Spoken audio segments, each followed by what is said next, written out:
This is Scott the Fix-It Guy. Today we're going to be disassembling a Samsung oven and Samsung range, and I'm just pulling it out away from the wall. These should be able to easily slide in and out from how they're placed in the cabinet, and I'm going to reach back and unplug it to cut the power.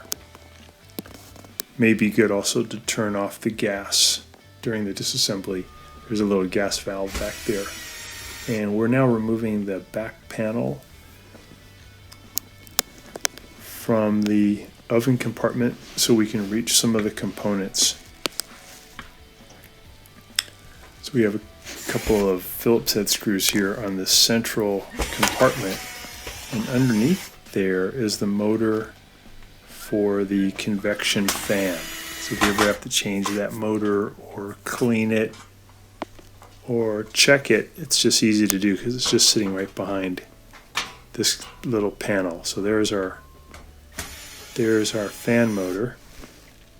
Now we're going to be removing some more of these perimeter screws so we can remove this panel, and this will allow us to get to some of the other oven components. You should be able to also find behind this panel an envelope that has the tech sheet, and that'll have some different tests you can do for diagnosis.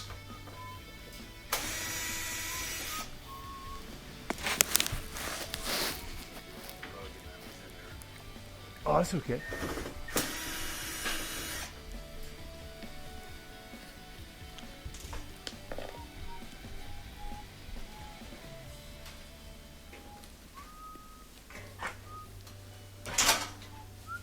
So we lift off that panel, and now we can see some of the components that can be tested. Over here to the left, that is the locking mechanism for when you do the self-clean to lock the oven door. Sometimes they get in the locked position and they won't open, and from here you can manipulate the lever to make the oven door open. And also we have the compartment, or the part where you can change out the socket for the light socket. Up here underneath the top panel, we'll remove a few more Phillips head screws, and then we have the oven clock, or oven controller, and it has the relays for bake, and the relays for broil, and the relays for the convection. So if you're having trouble with those, it could be the controller, which is this circuit board we see underneath. These are only about $85 for this part. So pretty easy to get to all these components.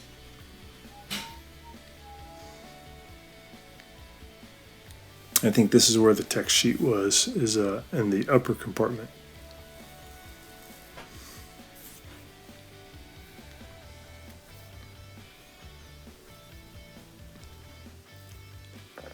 So we're going to do disassembly of the top panel. So we take all the grates off, and we take all of the burner heads off, and then just using a Phillips head screwdriver, we're going to spin out 2 Phillips head screws per burner head. I think this one in the middle had 4. And once you get them all off, you can remove this upper drip pan. There's 2 clips in the front that you have to push in with a paint scraper, and then you can lift up and remove the whole drip pan, and that'll give you access to the burner heads, the Venturis, also access to the controls for the stove.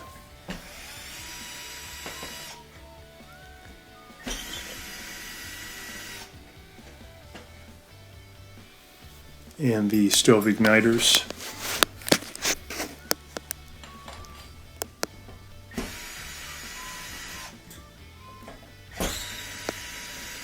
So the parts for the Samsung oven range are pretty cheap. They don't cost much. They unfortunately don't tend to last very long. So I'm going to push in on those clips, get this drip pan off. Grab the paint scraper.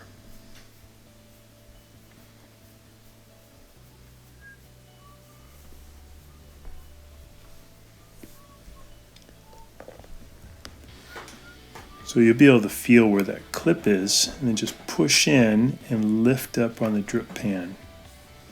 And then do it on the other side too.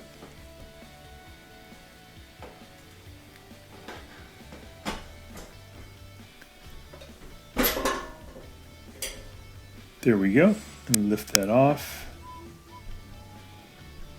And here we can see a lot of the stove components are available to us.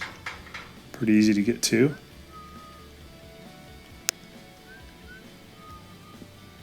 And we have a thermal blanket separating the oven from the stove components.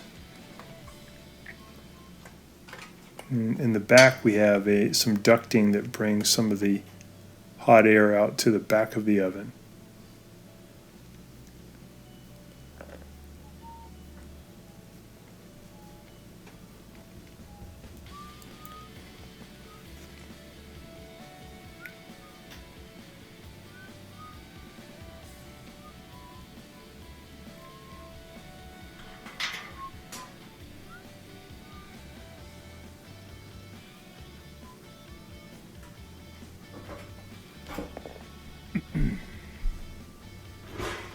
So you're going to take out the broiler pan, pull it out, lift up, and then in the back is the safety valve for the gas.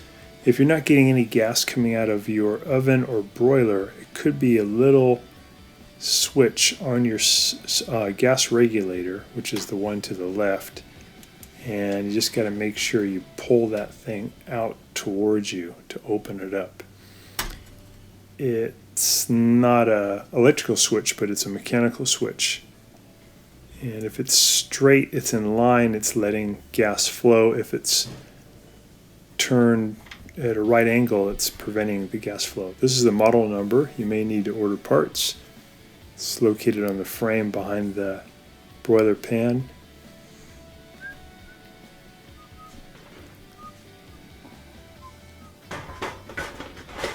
Go ahead and slide that back in. And now we're going to get to the oven igniter, the bake igniter.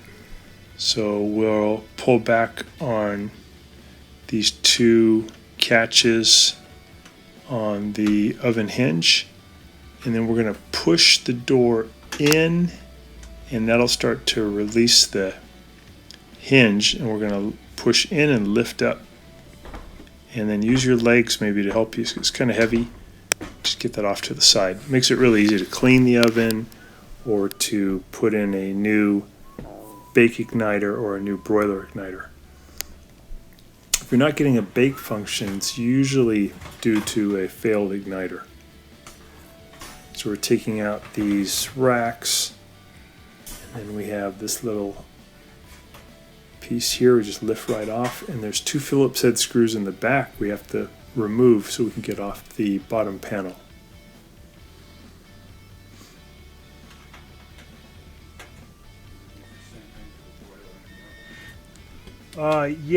Yeah, I think so. Let's see. Is it the broiler? Yeah, same one. The broiler ones usually work good because they don't get used very often. They don't wear out. Oh, broiler's not coming on either? Okay.